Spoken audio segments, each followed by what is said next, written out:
एक ओम अग्ने आयाहि वीतये गृणानो हव्यदातये निहोता सप्त बहिर्षि।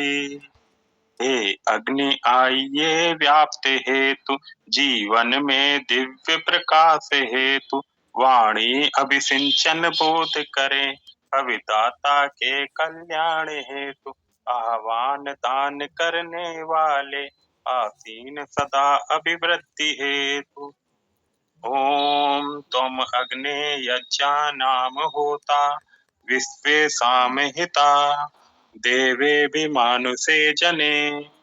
हे अग्नि यजन में होता हो सबका हित करने वाले हो तुम दिव्य जनों देवों द्वारा मानव जन में रखवाले हो। ओम अग्निम दूतम वृणीमहे होतारम विश्ववेदसम अस्य यज्ञस्य सुक्रतुम। हम दूत अग्नि का वरण करें वह विश्व वेद सबका ज्ञाता इस सुकृत यजन का होता है वह दाता है वह आदाता। ओम अग्नि वृत्राणि जनगणत द्रविणस्यु विपन्नया समिध्या शुक्रा आहुता वृत्रों का हनन अग्नि करता वह अग्नि हिंसकों को मारे सुस्तुतियों द्वारा प्रगतिमान वह शुक्र प्रदीप्त समाहुत है। ओम प्रेष्टम वो अतिथिम स्तुषे मित्रम इव प्रियम अग्ने रथम नवेद्यम। स्तुति करते हम अतिथि रूप तुम प्रिय हो मित्र समान हमें रथ के समान तुमको जाने हे अग्नि अवेद्य तुम्हारा रथ।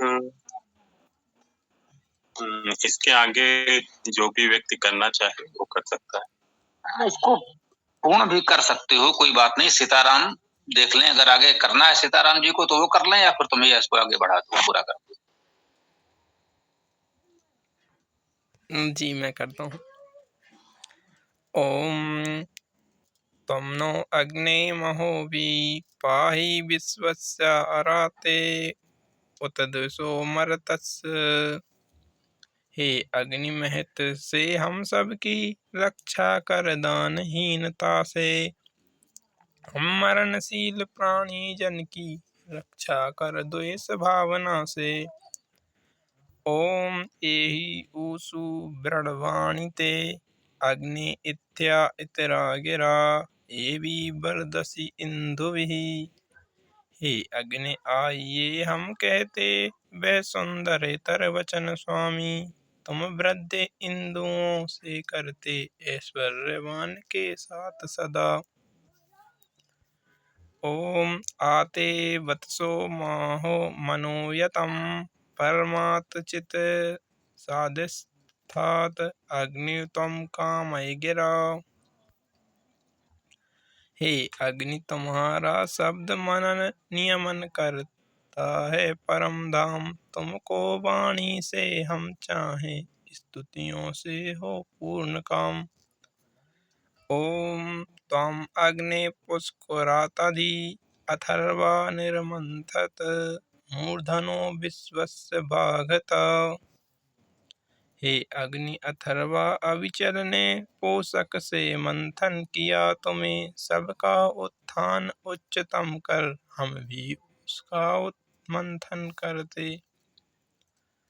ओम अग्ने विश्वत आवर असभ्याम ऊतयमहे देवो हि असीनो दृशे। हे अग्नि निवास प्रदाता हो रक्षा हित महत भरण करते तुम देव हमारे दृष्टि रहो हम यही कामना है करते। ओम।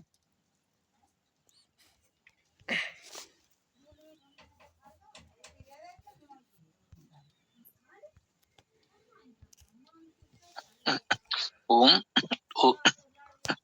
ये सामवेद का प्रथम सूक्त गौरव जी और सीताराम जी ने सुंदर पाठ काव्य अनुवाद सहित प्रस्तुत किया। और आज भी हमारे सौभाग्य से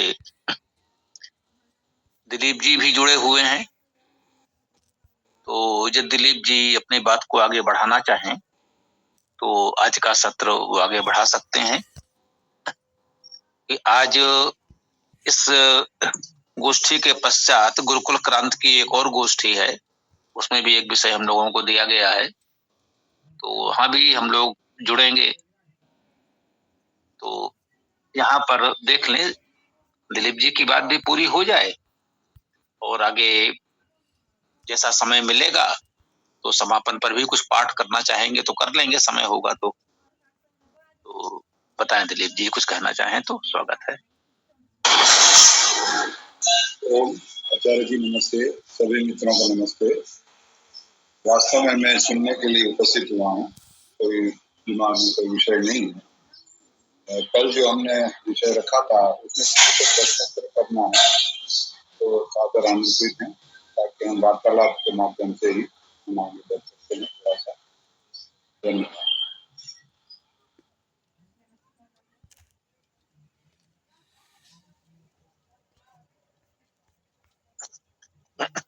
चूंकि गुरुकुल क्रांति की आज एक विशेष सत्र हम लोगों के लिए है, इसलिए हमने इसमें मात्र व्याख्या नहीं रखी, क्योंकि थोड़ा ध्यान में रहेगा कि उधर भी देखना है, तो इसीलिए अभी ये वेद पाठ किया गया। तो जैसा कि हम लोग जानते हैं कि हमारे कार्य में ये दो बिंदु महत्वपूर्ण है। एक तो वेद मंत्रों का शब्दशः व्याकरण संबद्ध धातुज अर्थ प्रमाण सहित, तो एक तो वेद मंत्रों का प्रामाणिक शब्दशः अर्थ हम लोग कर रहे हैं, ये अब तक नहीं हो पाया था।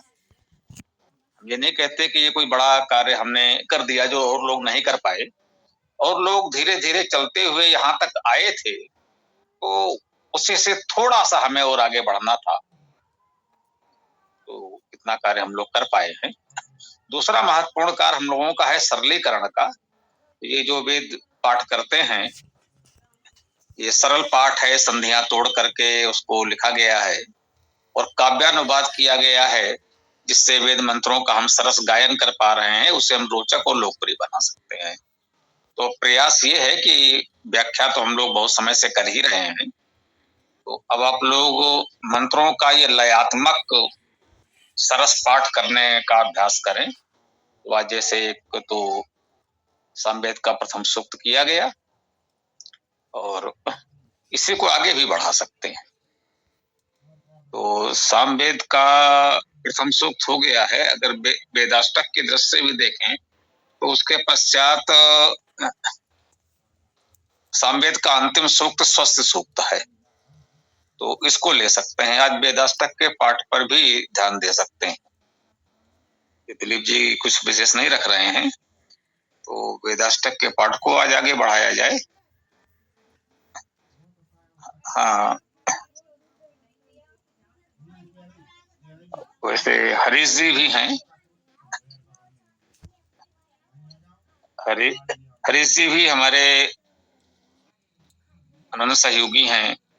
इन्होंने गुरुकुल में अन्य अपने मित्रों तक वेदायन पहुंचाया है, लोगों को इससे जोड़ा है, सक्रिय भागीदारी कर रहे हैं। तो वो भी कोई विषय रखना चाहेंगे तो रख सकते हैं। हाँ, दिलीप जी कुछ नहीं रख रहे हैं, तो हरीश जी बताएं कि आप कुछ रखना चाहेंगे तो आप अपनी बात रख सकते हैं।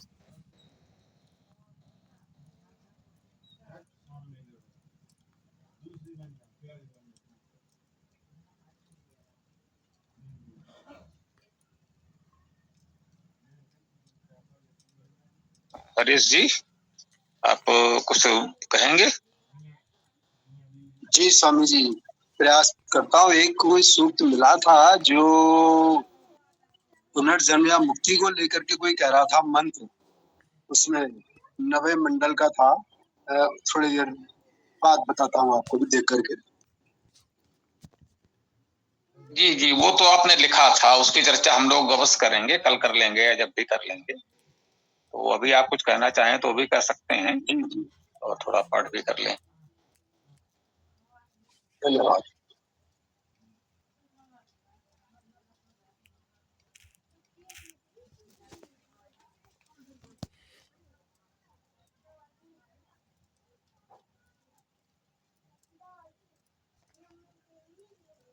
जी हरीश जी, यदि आप कुछ रख रहे हो तो बताएं ना, ये पाठ को आगे बढ़ाएं।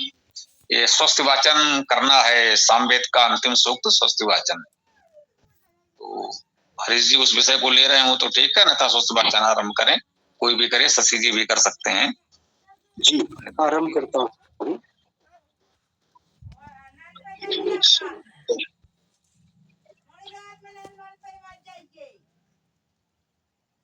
ओम ये शक्ताः पर्यन्ति विश्वारूपाणि विभ्रतः वाचस्पतिः बलातेषां तन्वो अभ्युदधातुः। जो सब त्रिशब्द परियमन करे, जो विश्वरूप विभ्रत स्वामी वाचस्पति बल थे उन सब का, मुझ में वह आज करे धारण। ओम पुनः एहि वाचस्पते देवेन मनसा सह वासोस्पते निरमय मयि एव अस्तु मयि श्रुतम्। हे वाचस्पति तुम आ जाओ, देवों के मन के साथ पुनः।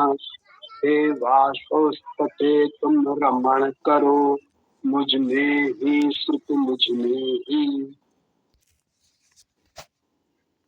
ओम एव अभिजीतनु उहे आत्मी विजया वाचस्पति नियच्छतु मयि एव अस्तु मयि श्रुतम्। हम सब पाए विस्तार यही, कृत के समान जय के समान। वाचस्पति निश्चित दे हमको, मुझ में ही हो सुख मुझ में ही। ओम उपहूतो वाचस्पतिः उत्तस्मान वाचस्पतिः वैताम संस्कृतेन गमे महि मा श्रुतेन विराधिषि। वाचस्पति निकट बुलाए हो, हमको भी निकट बुलाए दे। हम सब सुख के अनुसार चले, सुख के विपरीत न सिद्धि करें।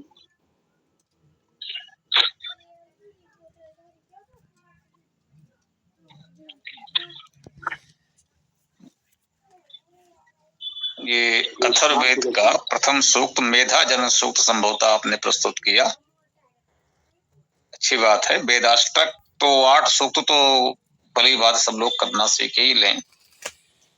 तो अभी वो सामवेद का अंतिम सूक्त स्वस्थ वाचन रह गया है, तो ये स्वस्थ वाचन शशि जी करें या फिर गौरव जी करें, जो भी करना चाहें बताएं।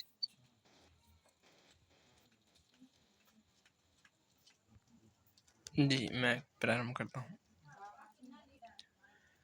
ओम मृगो न भीमः कुछ रोग रिष्टा परावता अजगन्यथा परस्या शुक्रं संसाय पविम इंद्रतिगमं विशत्रून् ताड़वी मृगो नुदस्व। मृग के समान जो भीम कुचर, दूसरे जगत के योग गिरिष्ट। हे इंद्र तीक्ष्ण पविवेगवान, दंडित कर रण में शत्रुदुष्ट।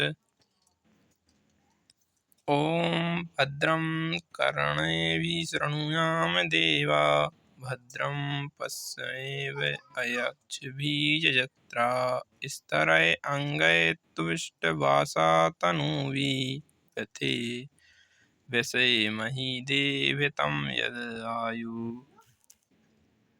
सब देव कर्ण से भद्र सुने, देखें यजत्र से के नेत्र भद्र। हो तुष्ट प्रीत तन अंग सुदृढ़, आयु व्यतीत हो देवकार।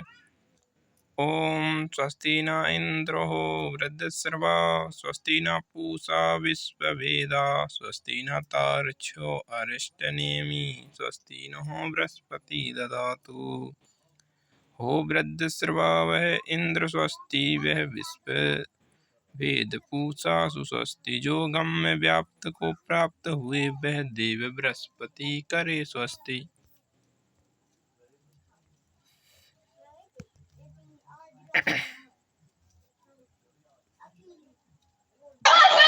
स्वामी जी मैं बाहर थी इसलिए नहीं कर पाई, कल करती हूँ।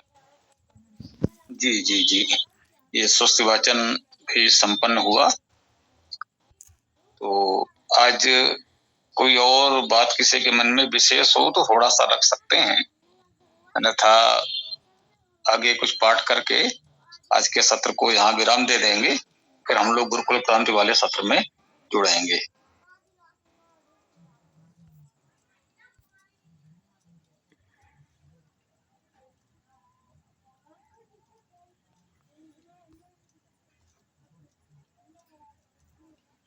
ये बताएं, किसी साथी को कुछ कहना है, कोई विशेष बात हो तो चर्चा कर भी सकते हैं थोड़ी सी। स्वामी जी, जैसे तमाम सारे देवी देवताओं की पूजा की जाती है, उसमें गणेश जी के बारे में तो वेदों में कहीं ऐसा कुछ मिलता नहीं है। तब ये गणेश पूजा कैसे और किस आशय को लेकर के आरंभ हुई? गणपति। देखिए, जहां तक वेद में मिलने का प्रश्न है, ये शब्द तो सारे वेद में मिलते ही हैं और उन शब्दों पर लोक में लोगों के नाम रखे गए। बहुत से तो ऐतिहासिक पात्र हैं, राम हैं, कृष्ण हैं, बुद्ध हैं, अन्य भी। तो वे ऐतिहासिक चरित्र हैं, उन्होंने महान कार्य किए, हमने उनको सम्मान दिया। और एक अवतारवाद की परिकल्पना में ऐसे महापुरुषों को अवतार मान लिया गया, वो हो गए। कुछ काल्पनिक चरित्र भी हैं जिनकी कोई ऐतिहासिकता नहीं मिलती। अब गणेश को कह सकते हैं, शिव जी भी हैं, पार्वती जी भी हैं, उनके पुत्र हैं, गणेश जी हैं, उनके भाई भी हैं, अर्थात एक परिवार तो दिखाई पड़ रहा है। इससे लगता है कि इनकी ऐतिहासिकता भी हो सकती है। शिव, पार्वती, गणेश, कार्तिकेय आदि ऐतिहासिक चरित्र भी हो सकते हैं। अब ऐतिहासिक चरित्र हैं तो पुराणों में ही विस्तार मिलेगा। अब वेद में गणपति शब्द मिलता है, गणों का अधिपति गणपति। शरण आदि ने उसका अर्थ घोड़ों का प्रमुख घोड़ा के कर दिया है, गणपति का गणों का अधिपति उन्होंने कर दिया कि जो घोड़ों का झुंड है उसका जो प्रमुख है वो प्रमुख घोड़ा गणपति कह दिया उन्होंने। और मैं कहूंगा कि उससे अच्छे तो ये आज के पौराणिक आदि हैं, उन्होंने गणपति का अर्थ है कि ये तो माना कि हाँ भाई, जो देवगणों का अधिपति है, प्रमुख देवों का, विद्वानों का, अच्छे लोगों का अधिपति है, वो गणेश है। अब उसके आकार प्रकार की परिकल्पना, ये तो निश्चित रूप से पौराणिक परिकल्पना है, उसका कोई आधार नहीं हो सकता। और जहां तक गणेश पूजा के विस्तार की बात है, इसको ऐसे समझिए कि हो सकता है महाराष्ट्र में किसी कोने में इसकी कोई छोटी सी परंपरा गणेश पूजन की कहीं रही हो, एक लोक देवता के रूप में, लेकिन तिलक ने इसको स्वतंत्रता आंदोलन से जोड़ा और इसे भव्य आयोजन में करने लगे। वो एक तरह से गणेश पूजा का पंडाल सजाया और वो स्वतंत्रता आंदोलन के लिए जागरण का एक माध्यम बना दिया।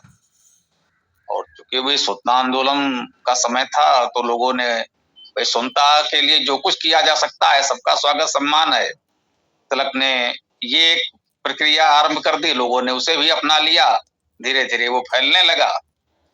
लेकिन फिर भी भारत के स्वतंत्र होने तक मुझे लगता है ये महाराष्ट्र तक ही सीमित था। लेकिन अब एक प्रारंभ हो गया तो धीरे धीरे अभी कुछ समय पूर्व से उत्तर भारत में यहाँ भी आ गया है। यहाँ तो अभी आया है, बहुत पहले तो नहीं था, मेरे बचपन में नहीं था। ये भी कुछ समय से हम देख रहे हैं उत्तर भारत में, हमारे क्षेत्र में होने लगा और पर्याप्त होने लगा। तो मान लीजिए उन्होंने स्वतंत्रता आंदोलन के माध्यम के रूप में अपनाया और अब उसको, चूंकि देव पूजन से जुड़ा हुआ है तो धर्म का अंग प्रचार हो गया। तो ये सब इस तरह से चलता रहता है।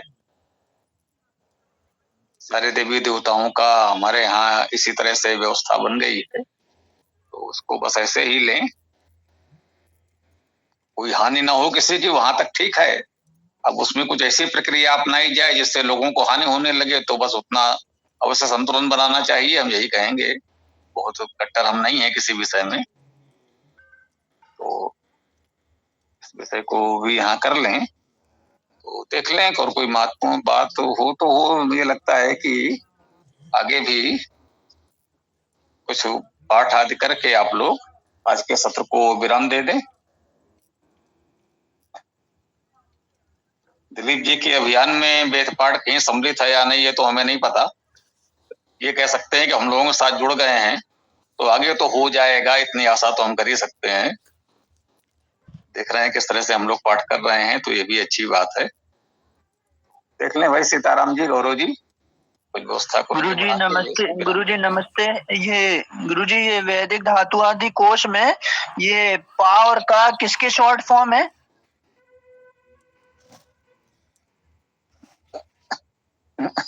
पा से पाणिनि और का से काशकृष्ण, ये दोनों पाणिनि से पहले काशकृष्ण कर्णाचार्य हुए हैं, है ना। काशकृष्ण पहले हैं, पाणिनि बाद में हुए हैं। तो दोनों के धातु आदि कोश हमको मिले हैं और दोनों को हमने एक में कर दिया है, इसीलिए हमारा धातु आदि कोश सबसे बड़ा है, क्योंकि उसमें दोनों सम्मिलित हो गए हैं। दोनों अलग अलग प्रकाशित हुए हैं, तो हमने दोनों को मिला करके आकार आदि क्रम से एक साथ जोड़ दिया। दोनों अलग अलग को लोग कहाँ देखेंगे, तो वो समस्या होती थी। ठीक है।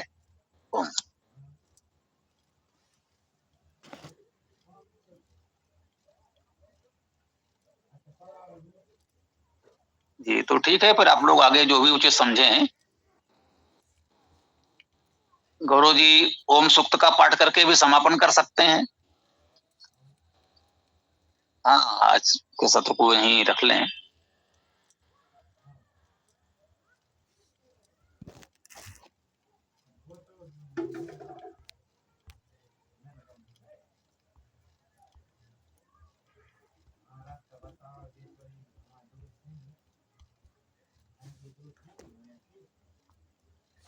गुरुजी हिरण्मयन पात्रेण का काव्यानुवाद करूं?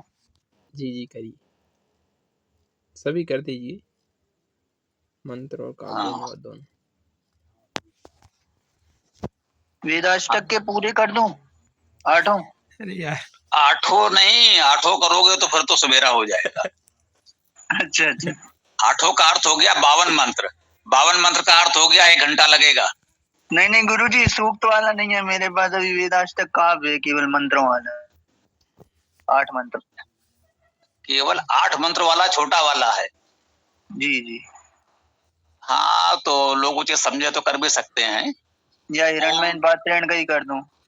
अरे भाई नहीं, वो ओम सूक्त जो हमने कहा है उसमें ये अंतिम मंत्र है, वो भी है 3 है, तो वो भी है। 8 तो कर सकते हो, 8 करना चाहो तो 8 कर दो, 8 मंत्र कर दो, ठीक है, वेदाष्टक वाले चलेगा। ओम अग्निमीडे पुरोहितं यज्ञस्य देवं ऋत्विजं होतारं रत्नधातमम्। ओम समानि वः आकुतिः समान हृदयानि वः समानमस्तु वो मनः यथा वा सुसहासति। ओम अग्नायाहि वीतये गृणानो हव्यदातये निहोता सत्सि बर्हिषि। ओम स्वस्ति न इंद्रो वृद्धशवः स्वस्ति न पूषा विश्ववेदः स्वस्ति नस्ताक्षर्यो अरिष्टनेमिः स्वस्ति नो बृहस्पतिर्दधातु। ओम ये त्रिशप्तः पर्यन्ति विश्वारूपाणि बिभ्रत वाचस्पतिर्बला तेषां तन्वो अद्य ददातु मे। ओपनायं तत् अश्विना कृतं वां वृषभो दिवो रजसः पृथिव्यः सहस्रं शंसः उत ये गविष्टौ सर्वान् इत तान् उपयाता पिबध्यै। ओमीशे त्वा ऊर्जे त्वया वायवः स्थ देवो वः सविता प्राप्यतु श्रेष्ठतमाय कर्मणे आप्ययध्वम् अघन्या इन्द्राय भागम् प्रजावती अनमी वः यक्षमा वः स्तेन ईशत मा अघशंसो ध्रुवास्मिन् गोपतौ स्यात् बह्वी यजमानस्य पशून् पाहि। ओम हिरण्मयेन पात्रेण सत्तस्यापि हितं मुखं यो असौ आदित्ये पुरुषासो असौ अहम्। ओम खं ब्रह्म इति। आपने वास्तव में सुंदर पाठ किया, हमारी अपेक्षा से अच्छा।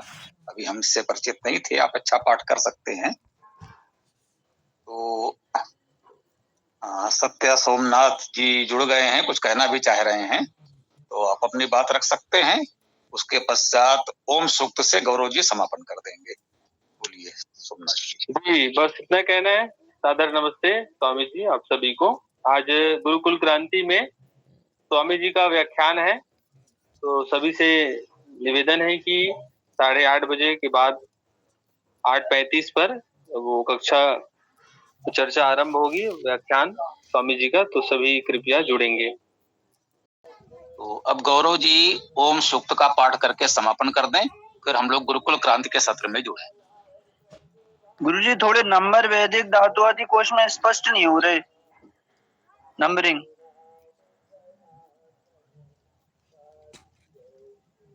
ये क्या समस्या है? चाहो हाँ बोल सकते हो, बोलो। ये है ना गुरुजी, ये जो आपने पाणिनि और जो बताया पाणिनि का और किसका बताया था, काश कृष्ण का। हाँ काश कृष्ण का। तो गुरुजी इसमें जो नंबर डले हुए हैं ना, नंबरिंग जो दी हुई है रेफरेंस नंबर, वो थोड़ा स्पष्ट नहीं हो रहा। जैसे काश कृष्ण का 1355, तो ये कहाँ देखना पड़ेगा? काश कृष्ण धातु उसमें और जी जी जी, वो एक बार बता दें, व्यवहारिक रूप से आपके लिए उसकी कोई उपयोगिता नहीं है, वो अति विद्वानों के लिए है। जो विद्वान शास्त्रार्थ की इच्छा से कुछ आगे बढ़ करके करना चाहें तो उनको संदर्भ दे दिया गया है। वो पाणिनि धातु पाठ में, काशकस के धातु पाठ में वो संदर्भ वहां देख सकते हैं, ये हमने वहां से लिया है। व्यवहारिक दृष्टि से उसके आपके लिए कोई उपयोगिता नहीं है। आपको केवल ये देखना है जो धातु है और उसका क्या अर्थ दिया हुआ है, आपको केवल धातु और अर्थ से लेना देना है। वो संदर्भ केवल विद्वानों के लिए दिया जाता है कि वो अपना चाहें तो वहां से देख लें, और कहीं कोई भूल चूक हो तो सुधार करें, आगे और अच्छे संस्करण लोग निकालें, अच्छी बात है, ठीक है ना। जी तो गुरुजी, उसके बस लिए यही बिल्कुल था। भी आपकी जैसे जैसे पाणिनि सूत्र पाठ तो है ना मेरे पास, गुटका है, तो उसमें थोड़ा रेफरेंस से मिल नहीं रहा था। एक जैसे आज का दिया है पाणिनि 139, तो किस अध्याय के किस पाद में 139 सूत्र होंगे, उसमें रेफर करना पड़ेगा। जी, उसको इस समय यहाँ तो नहीं बताया जा सकता। सोचिए आपके आसपास कोई पाणिनि का कुछ जानकार हो तो वो पुस्तक को सामने रख के ही आपको बता पाएगा। वो जो संख्या दी है वो गणों की दी है ना। जैसे एक लिखा है, इसका अर्थ है वो पहला गण, वो भ्वादि गण है, ठीक है ना। तो वो उस तरह से देखना पड़ेगा कि वो पहला गण अर्थात भ्वादि गण के किस संख्या की धातु है। उन्होंने, पाणिनि ने या काशकस दोनों ने ही किया है कि उन्होंने लिखा है जैसे गण एक भ्वादि गण, उसमें भ्वादि गण में जितनी धातुएं एक साथ लिख दी। अब एक साथ लिख दी तो किसी ना किसी क्रम पे तो आई होंगी, तो वो जो भी धातु जिस क्रम पर आई है तो वो संख्या की। तो आप चाहें तो थोड़ा प्रयास करें, आपको मिल जाएगा, अन्यथा किसी जानकार का सहयोग ले लें। मैंने कहा ना, व्यवहारिक दृष्टि से उसका कोई विशेष उपयोग नहीं है, बस केवल प्रामाणिकता के लिए महत्व है। विद्वानों को सरलता से मिल जाएगा, कोई समस्या नहीं होगी, और साधारण लोगों के लिए उसका कोई उपयोग नहीं है, कहने में मुझे कोई संकोच नहीं, ठीक है। तो फिर इस पर कभी देख लेंगे। आज के सत्र को अब समापन की ओर ले जाना है, तो गौरव भैया ओम सूक्त के साथ समापन करते हैं। आपने पाठ किया लेकिन वो काव्य अनुवाद नहीं किया, कोई बात नहीं, तो गौरव जी समापन करते हैं। जी मैं करता हूँ।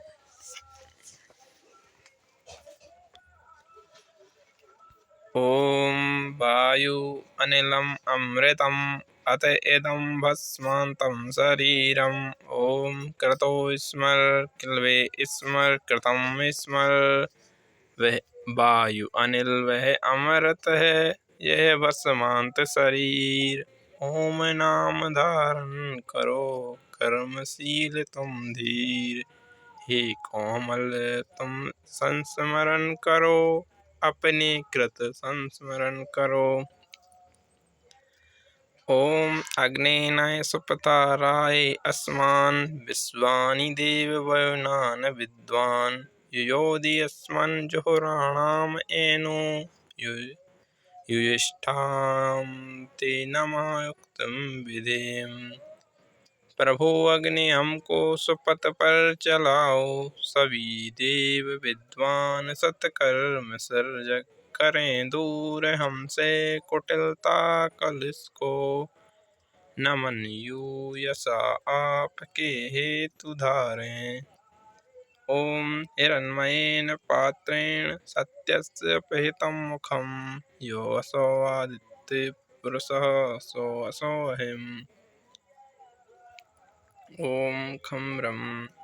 है हिरण्मय पात्र आवरण ढके सत्य का मुख स्वरूप है। परम पुरुष आदित्य रूप जो मैं भी हूँ वह सत स्वरूप ही। ओम ब्रह्म व्यापक परम, ओम ब्रह्म व्यापक परम। ओम नमस्ते सभी को।